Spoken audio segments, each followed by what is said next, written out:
Alan Keenan. Alan, apologies for the problems with the connection. We've seen in the last 48 hours the Supreme Court, which has, given the power back to Parliament, which has then rejected the government of the former strongman in that country. Now, though, there's still a power vacuum. Yeah, well, I mean, so now, yes, it's a bit confusing because Mahinda Rajapaksa, who was appointed prime minister 2 weeks ago, or a little more than 2 weeks ago, is refusing to accept the parliament's no confidence vote, claiming that it was procedurally irregular, and apparently the president is also rejecting it, and meeting with other parties in the coming hours and tomorrow, I guess, too, to try to sort something out. So. As of now, it's unclear whether there is a government and who is actually heading it, and it's all quite messy. Is it going to take outside mediation? I don't think that's probably the best way to go. I mean, I've not heard of any major initiatives. I'm sure there's lots of behind the scenes talking between diplomats and UN officials and others. But I think it's really up to the Sri Lankans to sort this out. I mean, the main problem is there needs to be some sort of face-saving approach that would allow Sirisena to back down and to appoint a prime minister who actually has the confidence of the parliament, which Mahinda Rajapaksa proved not to have. And so there's various ways that could happen, but as of now, nothing has been agreed.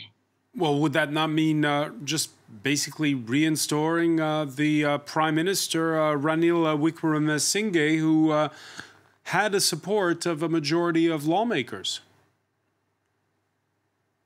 Well, yes, that's the obvious and simplest and legally correct way to go. But the president has said that very publicly and very angrily that he couldn't work another hour with Wickremesinghe.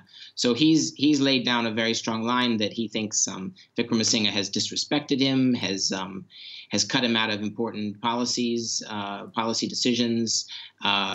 He was very angry at him apparently for what he thought was not taking seriously an alleged plot to assassinate him.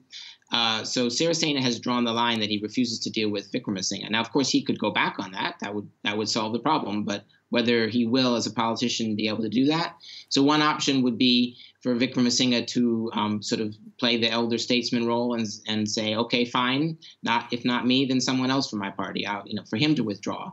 Now that's he's a seasoned politician and has been fighting to lead his party and to ultimately lead the country for years. So that would be a magnanimous gesture that he might not be able to make. The other would be for some deal between all of the parties to basically say, okay, let's go back to square one. Let's reinstate Wickremesinghe as prime minister and his government, but through a proper procedural, constitutional procedure. Let's all get on board with that. Let's accept it's happened. But then perhaps let's make a deal to, as part of the other side of the deal, to go for election sometime in the near future, which is what Rajapaksa and Sirisena would like. And just very briefly, some would say that's sort of rewarding. Just very briefly, because we're almost out of time. Alan Keenan, would you say after the events of the last 48 hours, the Supreme Court ruling, the vote in Parliament, that Sri Lanka's institutions are bolstered or weakened? Well, that we're on the cusp of figuring that out. I mean, I think it's definitely worth pointing out that the Supreme Court decision was a surprise to many, shows the independence of the judiciary has been strengthened over the last few years, and the move back to Parliament. Democratic institutions are still functioning, but we're not done with this battle yet. So who knows what condition they'll be in a few days or a few weeks. Alan Keenan of Crisis Group, many thanks for joining us from London.